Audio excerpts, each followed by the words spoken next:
afternoon. Yes, it is 1 p.m. Good afternoon. Happy Monday. Welcome. Welcome to the stream.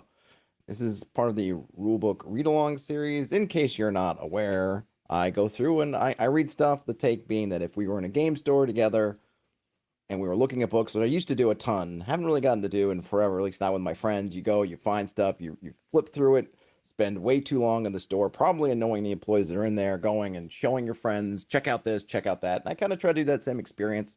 So I tend to look at things pretty much blind and just go through it. This came out of my conversation with Chris McDowall. He had mentioned that a new Bastionland, I don't know, supplements, part of the setting, not sure what it's characterized as, setting book, mini setting, attached to his overall Bastionland campaign world called Primeval Bastionland. It's not finished yet, it's not finalized, but there is a playtest edition. I have it here, and I thought it was time to go through it.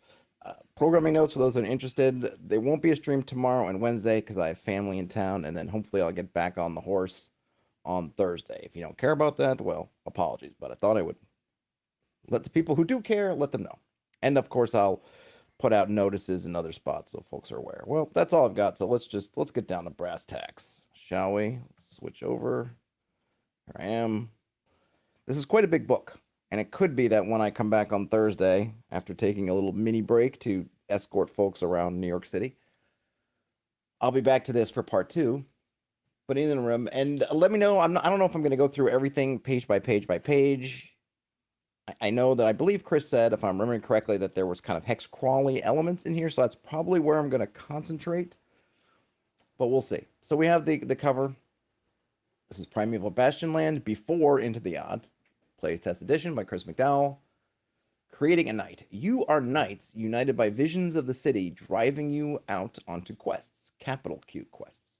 We roll 3d6 in order for strength, dex, charisma, 1d6 for hit protection or hit points, which represent the ability to avoid being wounded. And then we will roll a d100 on a knight's table that gives us holdings and secrets. We get a dagger that does d6 damage, some torches, rope, dry rations, and camping supplies. Every knight has sworn an oath, and the knight's oath is to protect the weak, witness the myths, find the city. Oh, I guess that's it. And then you keep this oath by pledging yourself to a quest, and then the referee will tell each knight what quest they have already sworn to undertake. And then we start the game. That's very cool. I really like the idea of knights, and something that I've been exploring, not so much in my home game, in not my character. The characters, the players in my party are not playing knights per se. But I like this idea of playing a game where you kind of have some of those, I don't want to say higher goals, because they're not necessarily higher, but I guess that you're really part of that sort of domain game, right? You are in the hierarchy, you're trying to move up that hierarchy. It's more or less explicit what you're trying to do, and then taking out things to do. That kind of Pendragon type game. Pendragon just seems to always be on my, what it would be my bucket list for games I want to play. But I've just always been enthralled with that sort of system, and it looks like we're getting some version of that. I'm sure it's going to be very much in the Into the Odd Bastionland sense, but kind of a version of that where you're going to have an oath, you're going to have holdings and things, you're going to have these different sort of objectives that you're going to be balancing along with quests as you're moving through the game space, moving in terms of geographical space, but then obviously moving in terms of advancement as well. So let's get into it. Okay, here we go. This primeval world, these lands, the world is fractured into petty domains, each ruled from a seat of power. Most of the world is wildland with fragmented homelands tended by vassals and guarded by knights. There are dusty plains, frozen peaks, and whirling waters that keep neighbors distant. Myth. These are stories that became truths or are destined to come to pass. Nobody agrees on the details, but every version is true in some way. There's no such thing as just a myth. Our people. Most fall into a societal role from birth or are taken as an apprentice. They are vassal, vagabond, knight, or seer. A web of seniority and bonds exist within and between each role. Vassals work in a community under a leader in return for protection. Vagabonds roam, working for and protecting only themselves. Seers Those who understand the nature of myth enough to glimpse into our future. Their visions grant power and direction to a knight's quest. Some can weave new myths into reality. Beasts. Trees and mists conceal animals that might be unexpected in each climate. Fables and bestiaries catalog their vices and virtues, revealing a knowing intent to their strange behaviors. And then dire creatures grow larger and more violent with each step into the wilds. I always like the whole dire, the idea of a dire beast. I don't know who came up with the dire thing. I can't, I mean, I don't want to take credit away from the folks at, I don't know if it was TSR era or WotC era that they came up with dire, but that idea of dire versions of animals, I always thought, or beasts and things, creatures, I always thought was cool. I still think it's cool. Law. Petty knights and conscripted vassals enforce the local laws. If a ruler is unpopular enough, their vassals either revolt or flee. Travelers are subject to the whims of local powers. The city. Bastion, or a dozen other names. The shining beacon of civilization. We've all seen it in our dreams. It doesn't exist yet, but the future must be traveled to, not idly awaited. And then finally, Otherworld. Some myths demand the existence of places with their own rules of reality. They lie apart from this world, but intimately connected to it. Entry always comes with a toll, a trick, or a guardian. All right, I think that's very cool. I'm actually going to skip over the rules of play.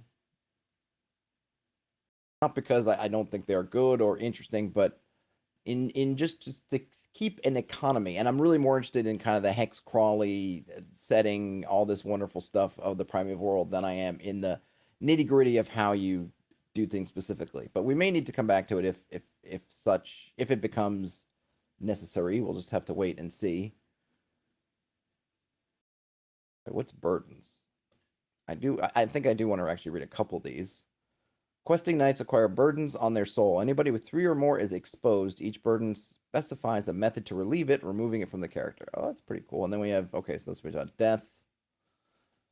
And just what does exposed mean? Characters who are caught unprepared, helpless, or overloaded are exposed. They are treated as if they have 0 hit points. If they improve their situation, then their hit points are used as normal. Traps and ambushes usually catch their victims exposed when sprung. So, okay, so it's kind of your surprised action, but it's worse than that because it doesn't seem like it goes away on its own. You know, in a surprise round, you're surprised and then you recover. But in this case, you're exposed. You don't necessarily recover. I suppose you could if it's just surprise, because it does say you can improve your situation. However, if you have that 3 or more burdens, you're just exposed and you're toast. Damage, you can get wounds, you can get mortal wounds. Okay. Equipment. Gonna skip over that, but we have it. We do get hirelings, nice. Steeds, you can get other beasts. Excellent and excellent. Burdens and scars. Burdens. Knights inevitably gain burdens throughout their quest. The type of burden may be specified or left to the referee's choice. Burdens can be duty, fatigue, glory, shame, vanity, woe, or wrath. Those are really interesting because it seems like on the one hand, the idea is that you're going to be getting rid of these, but then some of them, I feel like it's a duty, but it's also a strength.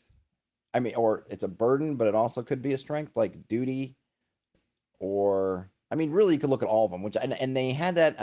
It's been a long time since I've read through Pendragon, but that was definitely one of the Pendragon elements.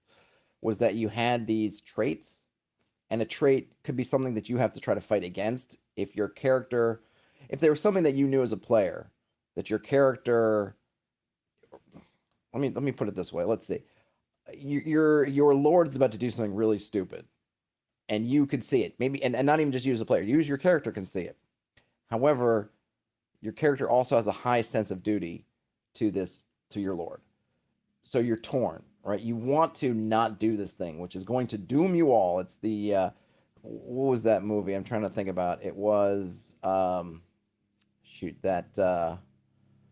forget the name of the movie. That one where they're trying to defend Jerusalem.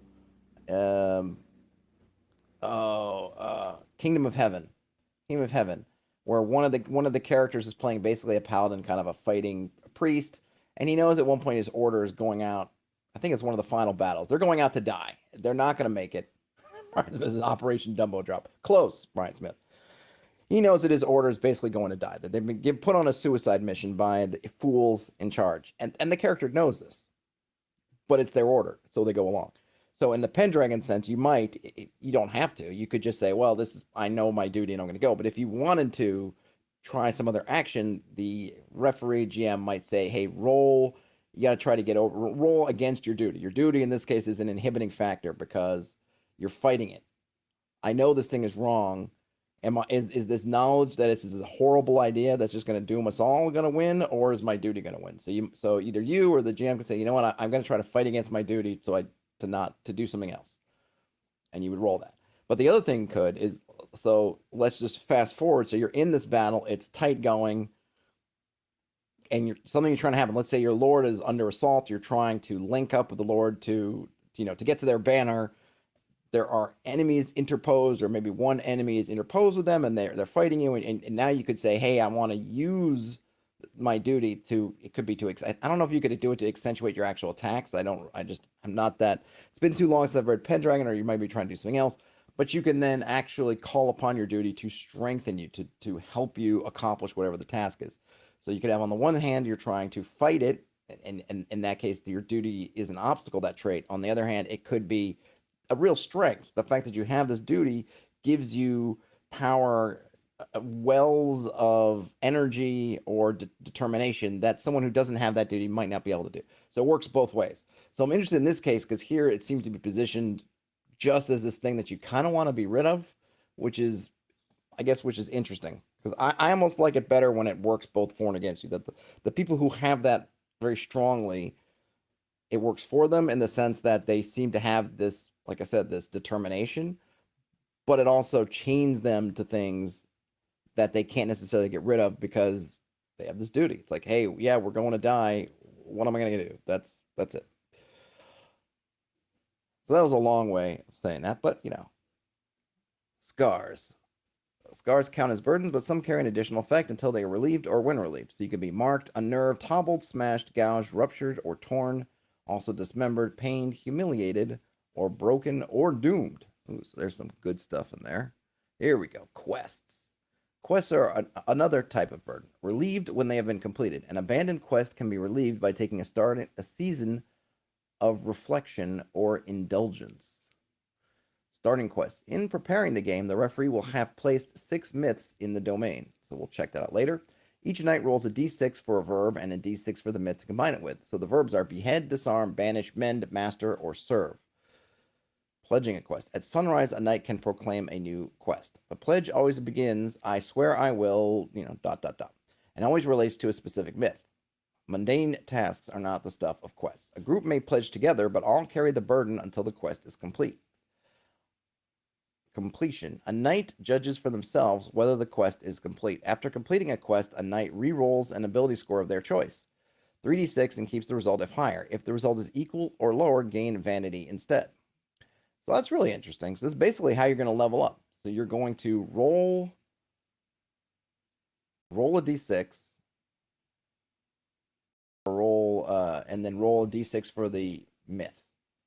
And then you would say, I swear I will, behead the whatever, or I will master whatever, or I will serve whomever, kind of thing, which is pretty cool. And then by fulfilling those quests, you level up. It's interesting too that the knight judges, and obviously I'm sure you have to figure out, got to be something that makes sense. I don't think as a knight you could just say, well, I didn't really do anything, but hey, I've completed the quest, so level me up, referee. I'm sure it's got to be more than that. And I'm just going to mute myself for a second while as I open up this strawberry lemonade spindrift for the working man. There we go. I'm open for sponsorship, Spindrift, if you'd like to sponsor me. Just going to throw that out there. The quest for the city. Every knight is expected to pledge to the find the city quest at some point, I guess. Or maybe expected to pledge to find the city at some point. This pledge must be performed at the start of spring. Knights on the city quest are often held a cut above others. And then we have seer visions. Through dreamful sleep, enlightening flora, or intense prayer, a seer always knows a way to stimulate a vision to aid a knight in their quest. Whatever the method, the knight always takes a burden. I really like this burden system, but I feel like I'd want to tweak it a little bit. Because on the one hand, you're grabbing them, and so there are a couple interesting things, right? So you need to take a quest, because that's how you're going to level up. So you need to take on that burden, which is cool. And that means you have two left until you become what was that, exposed? Because I think it was three or more burdens you become exposed. So quest is one, and you're gonna start off with one, and you're gonna have to take one. It doesn't say you can only take one at a time, so maybe, but you probably just want to take one because you need to leave room for other burdens. But it only leaves you two for some of those other things, like your duty, these other things, or some kind of, I think you can get burdens through wounds or scars. So it's an interesting balance. So presumably a knight is going to want to have one burden. I imagine you want to carry one burden, which is your quest, if you have to carry any, because those other ones, like I said before, they're just going to slow you down. I'd like to see a little bit more with some of those ones like duty, whatever, even if they're good or bad, not just the ones like duty and honor, but even things like greed or something that you have some reason that you may want to keep them. Like I said, maybe you can funnel those towards things you want to do. Like because you're greedy and you're reaching for a gem, you can add that to your strength or dex or whatever to get the gem. But it's got this downside. It's because it counts against that thing, and you take one more burden, and now you're exposed. So there's a reason you may want to keep it, but then it's also going to hurt you. And then you have the quest that you have to take because otherwise you're just not advancing. And then you get a nice balance there. So I think something like that seems really interesting. So maybe I would tweak that from the base. Hey, Ian says, jump on my gun. Knights aren't really what comes to mind when I hear Primeval. Yeah, understood. This is true. But I think it's the yes, I guess there's kind of like Primeval we think of in our worldly history, and then there's Primeval in the history of Bastionland. But I hear you. But I don't mind. I think you could almost, I guess they're using myths in a very formal way, because you could also say kind of mythic Bastionland in terms of that. And I guess that would probably mean different things. Like if you thought mythic Great Britain, you probably think of King Arthur. But if you thought of, say, mythic ancient Egypt, you're probably not thinking of knights. So I mean, the same thing with Primeval, right? In some other universe, Primeval means something different. So clearly, in their sense, Primeval is in this kind of very medievalish, King Arthurish, chivalric sort of setting time period. Brian Smith says, I would love to see me rocking a NASCAR type jacket covered in Spindrift decals. I would do it. Spindrift, I would absolutely do it. And then Raid LC says, this is Green Knight style, otherworldly living in the myth. Absolutely. And I'm going to do something on Green Knight, and maybe I'll do Green Knight and the Northmen together as some kind of appendix end, because I really enjoyed them. I watched the Green Knight again on 4K, not over the weekend, but last week. And I really do enjoy it very much. And yeah, I agree, Raid LC. I think that's pretty much the vibe they're going for. I know it's a kind of weird thing, but I need to finish off my kind of cold cappuccino before I start in the Spindrift. All right, I'm going to skip combat. Unless I see something. Oh, I like the idea of knightly techniques. Speared walls and sheared walls, also awesome. Morale, good. Methods of war. Detachments. Large groups of combatants fighting each other are treated as a detachment. Very cool. And you could leading from the front. Wood and stone, artillery and siegery. Is that a word? Siegery? Either way, I like it. Recruitment, and then we get detachments. Very nice. Now we get into the meat of the matter and running the game. Creating the world. While the game can be run by improvising and rolling for content on the fly, preparing ahead of time is recommended. The world can be painted in broad strokes, but is a living place that exists before the actions of the player characters and will persist after the game has ended. The domain system described in this book might be enough for your game, but you should likewise feel free to create larger maps or zoom in for a more detailed view. Elements within the omens. Any randomly selected myth page doubles as a library of content as needed. The world is woven throughout, but the omens numbered below always contain a specific element. So are these the omens? I guess. Building, person, beast, landscape, object, and wonder. Creating problems. The most interesting problems for players to encounter are those that don't have an obvious solution plan. Instead, fill your world with problems that you wouldn't necessarily know how to solve, and scatter tools and resources that give the players options for how to engage with them. Locks might have keys, but the world should also contain lockpicks and battering rams. Always have a good lockpick or battering ram on you at all times. Okay, I'm going to skip some of these because, I mean, they're good advice, but it's just not particular. Taking action, look for intent, leverage stakes, then roll. Look for impact, success, advance, disrupt, or resolve, failure, threaten, escalate, execute. Those are good. Player agency, primacy of action. Here we go. Domains. Hexes. A domain is a map with a hexagonal grid covering the loose influence of a seat of power. 12 by 12 hexes is a good starting point. Players might have an incomplete version of this map or rely on the knowledge of locals. The distance covered by each hexagon is known as a hex league. Oh, I like that. It's got its own. I like that it's not HEX, Hex League. It's HECKS. Hex League, commonly a hex. This distance represents a few loose factors. An area within which a hilltop, fort, or tower can see and be seen. A distance a walker can hike and return home before dark. An area that can be patrolled or surveyed in a day by a small group of knights. So it's really cool. So it's a very loose definition. We are not getting mileage, which I think is fine. I've been kind of in my own writings as I've been working on stuff and kind of loosening the miles. Not that behind the scenes mechanically, I still don't think essentially kind of a 6 mile hex.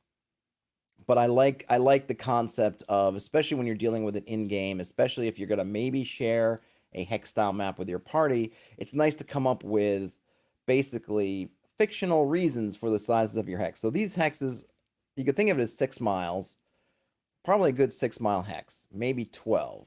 Because if you think about it, when you look at these, okay, an area within which a hilltop, fort, or tower can see and be seen. So what would that be?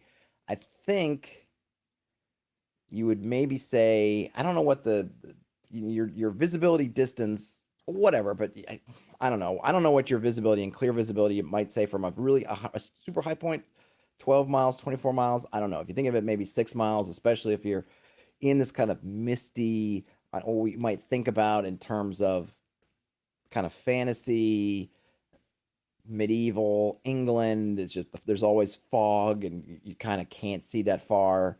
So you could think, because of just obscuring atmosphere, you could think about, okay, seeing into the next hex is about all you can expect, or to the borders of a hex. That works. A distance that a walker can hike and return. You might think 12 miles if you're going really, what, 6 and 6, or 3 and 3 would be 6 miles, but maybe you extend and say, maybe you say, I don't know, you say 6 miles there and back. Sure, but you're not traveling on a straight road. So maybe you're okay. So maybe we're fudging things a little bit. But you say, all right, it's still about 6 miles, but the roads are all looping around because they're not straight Roman roads. They're the roads that are going by every little settlement. And they're going around water, and there's swamps and forests that are dark and all kinds of things. So you got 30 miles of play in there that you're looping around. And so maybe you're closer to going 12 or 18 miles. And again, the roads, forgetting the fact that the roads aren't straight, they're also not nice and smoothly paved. So they're up and down, wagon ruts. Maybe it's muddy in different things. Just not necessarily as fun and swift as the roads we're used to. So then that kind of makes sense for your 6-ish mile hex. And the last one, area that can be patrolled or surveyed in a day by a small group of knights. 6 mile hex, again, makes pretty much sense. You're talking about 30 square miles. You're not necessarily saying that you're going to get every square inch of that 30 square miles, but within using what you get in your eyesight and close enough, you figure you could make maybe if you were just going around the terrain, using roads when you can and whatnot, that maybe it's about 20, maybe you're doing maybe a 20-ish mile circuit, then you're well-trained knights, you're in good shape. Maybe you have horses or whatnot that you can use. So you think, okay, maybe that's reasonable. Maybe even 30 miles under those circumstances for terrain that well might be usable. I'd probably be in the 20-ish, 18 to 20, whatever mile range, but that probably would give you a good survey. So it all makes sense. And then if you present the map to your players, you could talk up those same aspects. It also indicates, to me at least, suggests that each hex has some kind of fort or tower in every one that you're looking to, that is also kind of the seat of power, in a sense, for the domain, which is also kind of an interesting thing. which gives you a goal as as the referee when you're setting them up, and then maybe something for players to look for. Again, playing that kind of Arthurian type games, it's getting dark. We need to look for the closest keep. Look around. Ah, there it is on the hill. Is we can see lights in the distance. We can see stone battlements. We should head there and hope that maybe we can call upon the honor of the Lord who lives there to get to sleep for the night. Whatever. All good stuff. Mapping the domain. Consider the below a guideline rather than absolute ruling on the content of domains. So we've got wildland hexes are covered in untamed terrain, making up the majority of a domain. Ensure a range of terrain types. Add 6 water hexes. Draw a navigable river from one of these to beyond the domain. Add 6 blocked hexes, typically mountains, ravines, or bogs. These cannot be crossed without a guide. Place 12 homeland hexes, some clustered and some isolated. These have villages and trails among their natural features. They are often near water or a natural resources. Mark those with a house symbol. Place the seat of power, commonly a castle, and surrounding settlements in a homeland. Place 3 sanctuaries in homelands. These can be forts, temples, towers, or anywhere you might find knights or seers. Roll 6 myths, placing them at least 2 hexes away from homeland hexes. List these numbering 1 through 6 for your reference. Neighboring domains can be assumed to be separated by water, wasteland, mountains, or a disputed border. That's very cool. I've been struggling with what to in my kind of written material that I'm constantly struggling in general with, on whether to give any kind of domain or hex map kind of creation tools, because there's so many out there. And what am I gonna? I just think at this point, do we need to keep recreating the wheel here? There's so many online tools. We looked at that one on Friday. You should check it out in the Friday roundup. That basically gives you a whole mini setting along with the map. So this is kind of nice. It may not give enough for people who have that blank page problem where they're going to look at it and just say, I don't know what to put where. But you get some nice kind of starting guideline stuff. It's not telling you hex by hex what to have in there, but it's giving you some nice guidelines that I think you'd end up with a pretty cool, pretty interesting domain map. At least you have the numbers to go, hey, about this much this, about this much water, about this much kind of settled, about the rest wilderness, some borders. They're going to give your reasons why your area is one area and not part of something else. Mountains, bogs, you could probably add some other things like really wide rivers or ravines or other kind of things that, okay, this is why this area is its own thing as opposed to part of something greater, and also why it is one thing together and not split into even smaller things, because it's all essentially navigable and connected in some way, and then has some things that isolate it, not necessarily completely, but somewhat from the outside, that render giving it its own identity. Days and seasons, we get some, I'm going to kind of breeze through these. We get morning, eve, and night. If it's unclear how much time has passed during a lengthy action, make a luck roll. Let's see, move to the next phase. There's a little time left in this phase. The current phase continues. Okay, that's interesting. And then you also roll for weather. Who makes the luck roll? Do you just do you assign someone to make a luck roll? I'm not sure. Seasons, we get spring, harvest, winter. That's also interesting. I haven't thought about changing them. I usually go with the 4 seasons, but 3 is kind of cool. Travel and exploration. Each phase of the day, travelers can move one of 3 methods. They can hike, they can ride, they can ferry. Of course, ferrying requires a boat, riding requires horses, steeds, and then hiking, you're just moving. You can explore. So you can secure a camping spot, you can scout, or you could hunt. And we get some rolls for hunting. For the lay of the land, remember, a hex is large, a land within the land.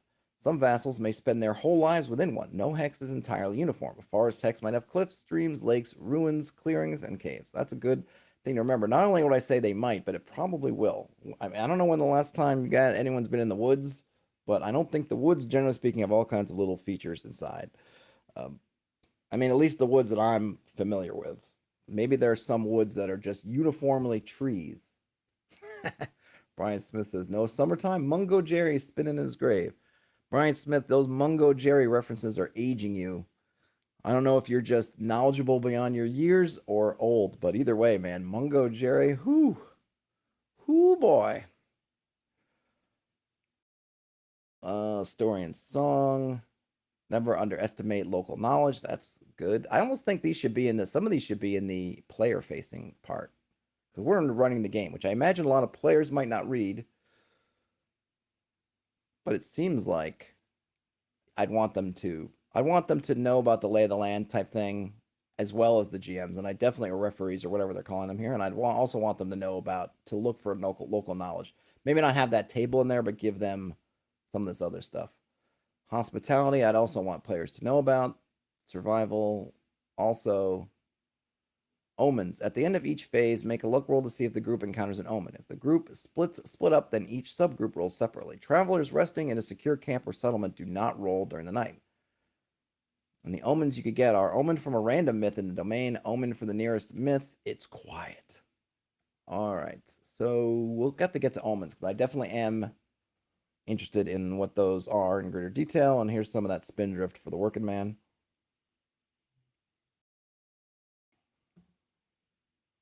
Brian Smith. Okay, you're in your 30s. Oh, your dad. Yeah, my dad. What did I get from my dad? Way too much Neil Diamond and oh, who's the other one I was just gonna think about? And now, oh, what's her name? Neil Diamond. Neil Diamond was a big one. I heard way too much Neil Diamond. Some stuff was cool that he brought, but yeah, Neil Diamond, and then oh man, what's her name with her stupid psychic network back in the day? Dionne Warwick. Oh man, do you know the way to San Jose is kind of burned into my ears, into my brain, and I wish it weren't. I wish it weren't. Okay, I'm interested in omens. If you roll an omen from a myth that has no unused omens, you roll D100 for a new myth that unveils itself in the domain. That's cool. Characters can still encounter other parts of a myth if their choices and actions take them that way. The hex marked with the myth usually contains a crucial element of it. Remember primacy of action. If the players want to hunt for the wyvern's nest, they don't have to wait for that omen to appear if they take the action themselves. That's great. Okay, so we have 100 knights here, which is bolded entries currently available. Replace D100 roll with a D12 for the playtest. I see. So I'm not sure what this means as of yet, but there's True Knight, Snare Knight, Tourney Knight, Bloody Knight, Moss Knight, Soldier Knight, Willow Knight, Gilded Knight, Saddle Knight, Riddle Knight, Talon Knight, and Barb Knight. And there's a bunch of other ones, but they are not part of the playtest. And then we've got same thing for myths. The 12 that are currently available are the Plague, the Wall, the Spirit, the River, the Wyvern, the Goblin, the Forest, the Child, the Order, the Dead, the Underworld, and the Worm. I see. Okay, so these are things that we can. I guess these are kind of their classes in part of the knights. So I don't know if I'll read all of these, but let's at least read at least this one. The True Knight. They swore to uphold truth. The untrue lay broken upon their lies. Their holdings. Oh, I see. Holdings are just their equipment. I thought it was maybe more than that. They have a polished mace, a kite shield marked with a symbol of the truth, and a petulant steed. Their secrets are when sharing a meal with somebody, they can sense if any lies are spoken. Oh, very paladin-esque. Sworn to smite those that knowingly lie. May deal dire strokes to the untruthful without taking a burden. Ooh, I didn't know. That's something that's pretty cool. I guess a dire stroke must be something more powerful, but then it maybe brings on a burden if you do. They can do it without doing it, providing they're striking a liar who knows they're lying. If they turn a blind eye to a knowing lie or lie themselves, they gain woe. And then we can roll for their shield of justice, which gives them a color and a symbol of truth. Could be pearl, white, ivory, pale, gray, or frosted. And the symbol could be a green ring, a red spiral, a black tree, a purple moon, a golden hand, or a blue eye. Their deeds are foretold by the rotting seer. Their withered touch is only contagious if they will it. The rotting seer sees the way to live on through any amount of physical decay, and the rotted seer wants to become more rotten, filthy, and diseased. Yuck. Ryan Smith says, don't tell the knight his dinner's overcooked, or you'll be killed. Yep, that could happen. And the plague. What's the plague? Is that a plague knight? Oh, I see. The myth is the plague. They sang. It flutters in the air. It splashes in the river. It lurkles in the blood. The uncaring terror of our time. I don't know what lurkles is, but I think that's an awesome word. It's was it onomatopoeic? Lurkles. Omens are a wooden shack cloaked with ivory, home to a dying old couple moaning in the mist. A babbling stream, a wandering old coot proclaims the pestilence has arrived. They have seen it in their dreams. Or a jolly hunter and his son with mild symptoms, chasing a smiling fox up a tree. They don't believe in the plague. Or overgrown trail near to a fallen stone circle. A wandering farmer and her pony seeking treatment for their parents, for her parents. Or a knight and two attendants returning to report the plague to the seat of power. One carries a gray lantern, the light only visible to the carrier. Or in a clearing, a crowd of infected villagers close to death, but full of anger, they swear a blood oath upon a red tree stump, seeing visions of revenge. Or two purging knights leading the charge to cleanse an infected village with flame. And then you could roll for the deathly malady, fatal symptoms, bleeding, choking, swelling, wasting, lethargy, or convulsion, and could be transmitted through skin contact, breath, bodily fluids, ingestion, rats, or flies. Ryan Smith, you are filling in for Terrence today with the bad pun of Steve Lurkel. Yeah, that's bad. And then encounters could be the angry infected, the gelling hunter, or a purging knight. So I guess these are kind of your quests. If I'm thinking correctly, you're trying to get signs. So the quest to do something with the plague, you start running into these. Are basically omens are essentially your signs and symbols of the plague. And so you don't know which ones you're going to run to. You don't necessarily run into them in numerical order, but you're going to run into them.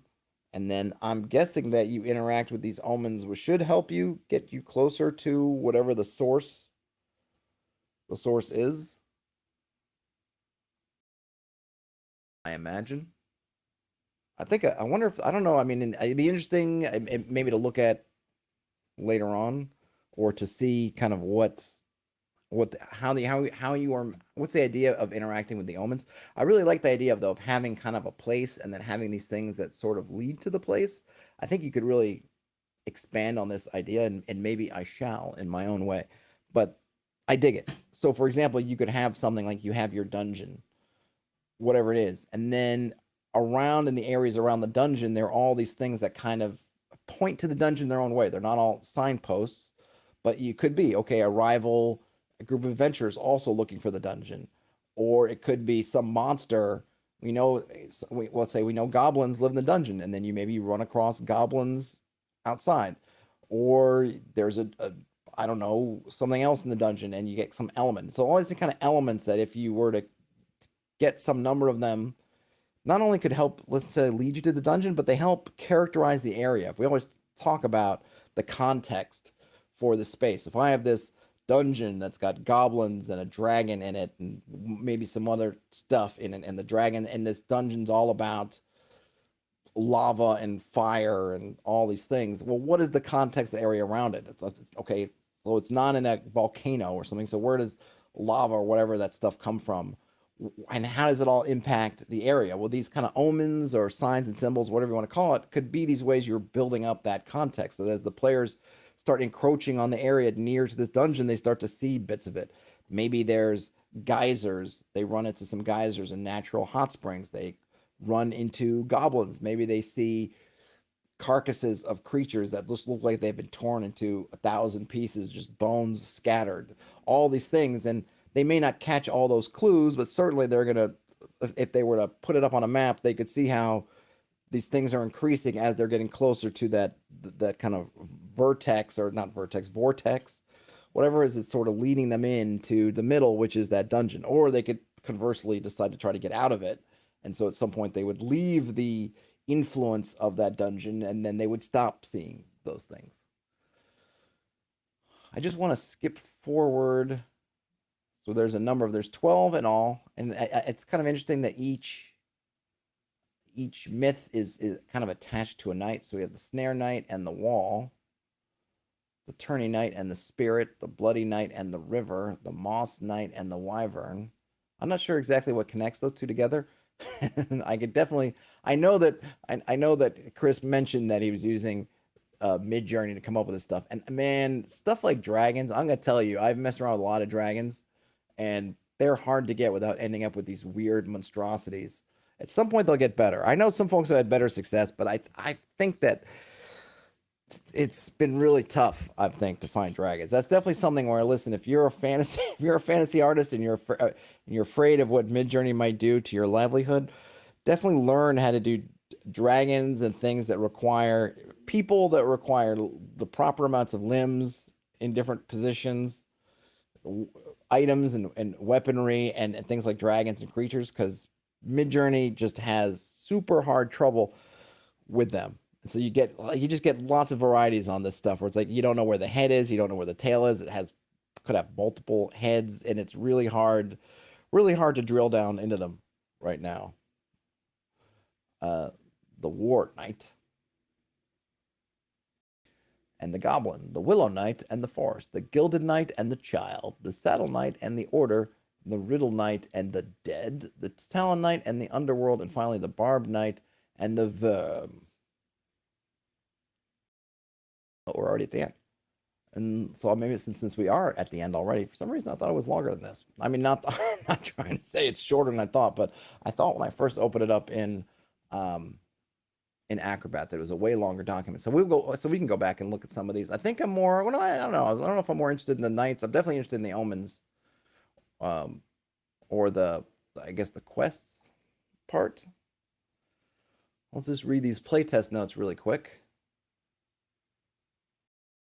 And Chris emailed me this after our interview. So this might not be the newest version. So apologies if this is an older version. Very early, almost untested form. I hope you have some fun with it, but expect to encounter the need for judgment calls and improvisation. There's a Bastionland Discord if you'd like to join it. Not looking for typo or grammar checking yet, as the document's still in rough form. In particular, useful feedback for me is based around how the game feels rather than specific suggestions. This part was confusing, or this felt too safe and easy, is more useful to me than the game. I think the game needs a subsystem for X. Bring me problems, not solutions, and enjoy. Let's see. Brian Smith asks, can you play as a seer? It doesn't seem so, at least not yet. It seems like your role is that of a knight. Andy Duvall says they were just checking this out after the Odd by Design panel at EFCon last weekend. The hex crawl rules look very cool. They're very simple hex crawl rules, but I think that they probably work very well. I think especially this kind of game.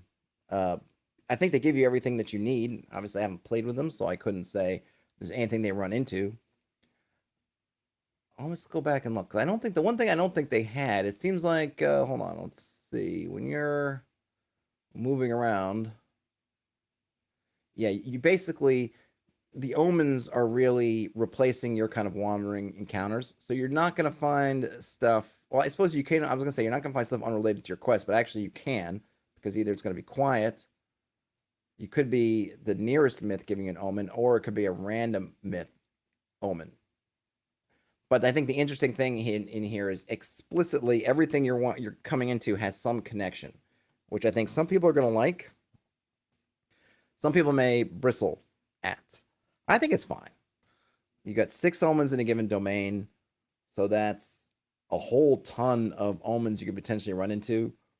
I'm assuming this isn't player related, so you're looking for the plague, but then you start hearing something else. Some of them, I mean, we can go look specifically. Some of these I'm sure might count. Let's see how, I'm not sure how specific. Did I go the wrong way? Yes, I did. Let's see, the wall. I guess all the omens are going to be somewhat suggestive of the myth, which might be good, might be bad. I mean, it's probably good, but you're not going to get that stuff like it's just out of the blue. All right, in terms of the meta part of it, I my thing is I always say, look, your wandering monsters should always, before you present them to the party, you make them fit the context of your game, some way or another. So if you get a random encounter of wandering monsters of goblins, then before you say there's a company of goblins 120 feet away from me, you figure out in your mind, how does this fit into my world?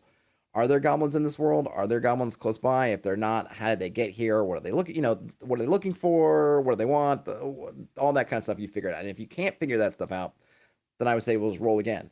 In this kind of system, you're not going to tend to get that unless you're at the end of all your myths and you have to roll up a whole new one. And maybe you have to take a couple minutes to do that. You're always going to get stuff that is I'm presuming is sort of pre-developed. It's already there because you already have you're going to have your myths. You're going to have all the omens for your myths in place. So then it's really just going to be about rolling for which thing and putting it out there. So maybe you'll find that constrictive. Maybe you'll find that, oh, this is just what I need. We're getting stuff that feels, it still has that randomness, that kind of, it's, dynamicism, that dynamic feel that a wandering encounter has, but yet everything's going to kind of fit together because it's already part of the system. It's not coming in from potentially outside the system. I kind of like both. You could probably work in a way to get both. I think really neat stuff comes from stuff that I have no idea what it is, and it doesn't. Comes from outside the system, and this is it feels very, in that sense, closed because everything's going to be related to stuff here. So you're not going to have that kind of wild card coming out of nowhere. But I'd really have to see it. I'd have to play it or run it to kind of get more of an idea of what happens with that. Brian Smith says omens are random hooks. I suppose they could be. I think you could probably look at them in different ways. I mean, yeah, they could be hooks to get you to go, or to. It's definitely a hook in the sense of it's putting it in front of you. I guess it's kind of part hook, part clue, part signpost a little bit. So, for example, let's see the river. Every stream, fall, brook, and creek, all as one, brought famine and food and flood, and sent friend and foe. And then the omens for this. So first, we'd have to go back. I guess to go back to the beginning, if we're picking up a quest, we are, let's see, we're placing a myth. So the quest can be, I don't know what behead the river might get, but we would roll. So say it's our first quest. You'd say banish. Our quest is to banish the plague. Okay, that's an easy one. Or easy in terms of it's a straightforward one. Banish. Let's pick one that's more. Banish the wall. Okay. We'd have to figure out what exactly that means. What would it mean to banish the wall? Maybe it would mean to destroy it. And then as we're looking for the wall, this wall that I suppose we're going to try to destroy, and we'd have to figure out what that means. As probably there's going to be some conversation between the GM, the referee, and the player, especially if you get something like behead the stream. What does that mean? I can think of it. Actually, that kind of makes sense in if you go to the headwaters of some kind of river and cut it off. I would consider that beheading the stream. How feasible is that or whatever? I don't know. But that's it. Hey, go to the headwaters, cut it off from, I don't know, dam it up, cause it to flow another way. I'm not sure. I'm not sure what that would be, but maybe we're not talking about the Mississippi. We're talking about something that's a little bit more, at the level where you could think about some person or persons could conceivably do whatever. That's it. Or again, destroy the wall. So that's our quest. As we're moving towards that quest, maybe we have some idea what it is, maybe we don't, but we're moving around the lands. Maybe we're trying to find it. I'm guessing we might know something about it. The walls to the east, it's Hadrian's Wall. To the north, I don't know that you have maybe some rough idea of where it is. If not, we ask the locals. I had a dream in the night that I have to pull down this wall brick by brick or stone by stone, and then you're trying to find it. But the one thing is, as you're moving around, you're catching these omens. If you got to be careful because you know that there's a chance you're going to get an omen for whatever's closest. There's a chance you get one from somewhere else. So there's a chance that you're going on the way to the wall. You get the omen of the crumbling stone outpost that has a band of laborers sharing a meal before returning to work repairing the wall. I suppose that would seem to indicate that you're at the wall. I mean, that sounds like you're at the wall, or it's an outpost, so maybe the wall is near.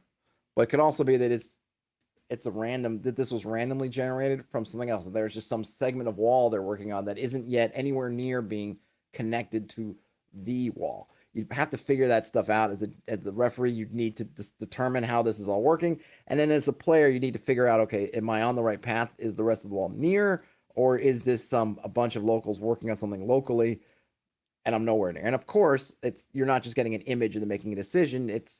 You're in a moment. So yeah, you talk to the laborers, bribe them with food, give them some booze, threaten their lives, kick down their wall, whatever it is to try to determine, okay, are we going the right way? Are we going the wrong way? All that stuff. And presumably, you don't necessarily have to go through all the omens, but as you're getting additional omens, as you're moving, getting closer, you will eventually find the wall, and I suppose have to deal with it, whatever it is. Hopefully, it's not as big as the wall in this picture, and then you're tasked with destroying it, because that seems like that might take a lot of doing. But hey, you're strong, you're burly, just start pulling it down. Let's see. Brian Smith asks, they're curious how you would interact with rumors and omens and stuff. I mean, it definitely seems like that they're basically scenes in a way, or they're encounters. So you come into it, you set as the referee. I would, if I took that's omen number 1 from the wall, you come into a clearing and you can see that there is a stoneworks running across the clearing in a state of half-built state. There's a small cook fire next to the wall that's between you and the wall, and you can see there's 8 or 10 laborers surrounding the cook fire. Their tools are piled around one side, and you can see that there's some kind of game bird roasting on a spit, and water's being passed around in a big skin, something like that, and they're talking and laughing and ha ha ha. And I probably want to set up they're cutting off this clearing, like, is that what is it? Or maybe it is, because I think the other thing is we're in this kind of mythic fairyland, so you can get kind of weird stuff, like they're building a piece of wall that's not connected to anything.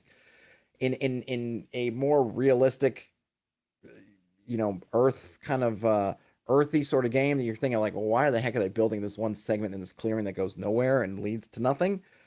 But in a mythic kind of fairy sort of game, you can make more sense of it, that there are going to be people doing these things in isolation, that they're kind of seeing in their own world, right? That a little bit of that kind of haziness of reality that they're doing. Maybe they don't even know exactly why. They just got weird sense of, oh yeah, this is what we're doing. We're building this until it gets completed, or, oh, until these other parts meet, we're just starting here, and you're kind of looking and there's just wilderness, woods on one side and woods on the other, and there doesn't be anything for miles on either side, and yet these guys are doing their little, this is our, hey, we were told this is our thing, and any day now we're going to be finished, and that we're going to meet up with the other parts of the wall, and you don't see them. And that kind of makes sense, I think, in this kind of mythic sort of setting. That would not make sense necessarily if you were trying to do something a little bit more, I don't know, quote unquote, realistic. Andy says that Chris also has an hour-long video going through this book on YouTube. Oh, they posted a few days ago. Oh, cool. I'll have to check out his. So yeah, definitely check out Chris McDowall's video. I will try to post it if I can remember. I'll find it and post it in the show description to go check it out. I would definitely like to get more insight into the omen system, because I really like it. I could feel like I could use to know a little bit more about it. What else is there being said?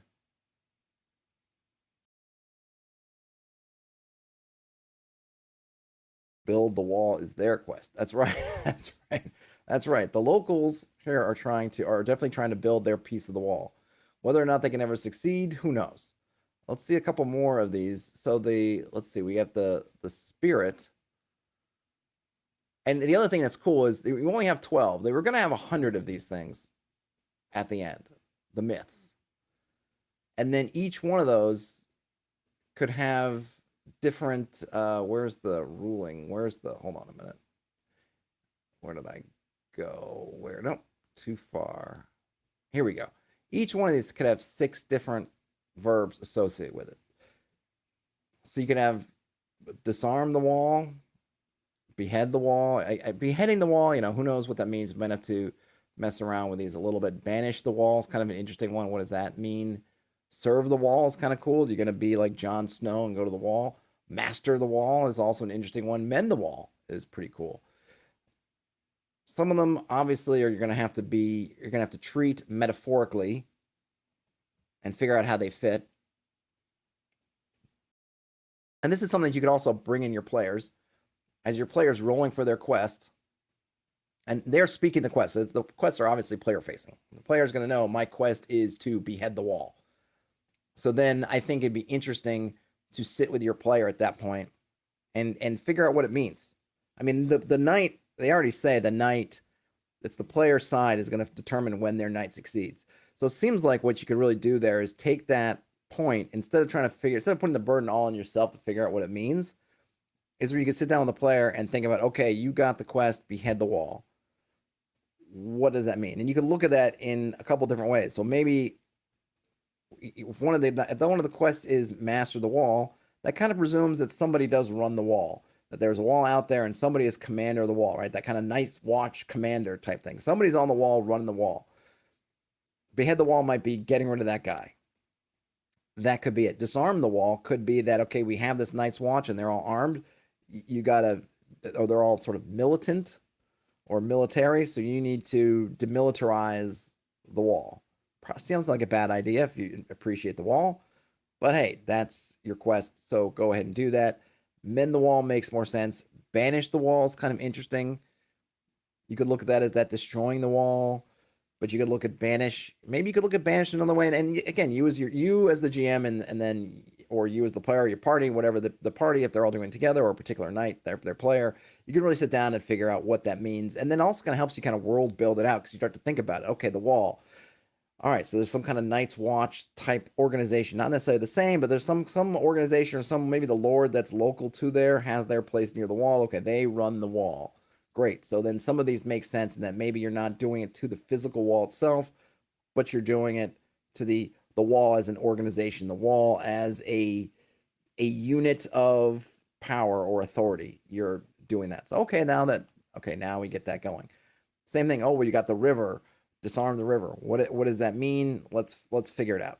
But you're definitely going to need to do that, it seems like, at this point with that stuff, which I think is cool.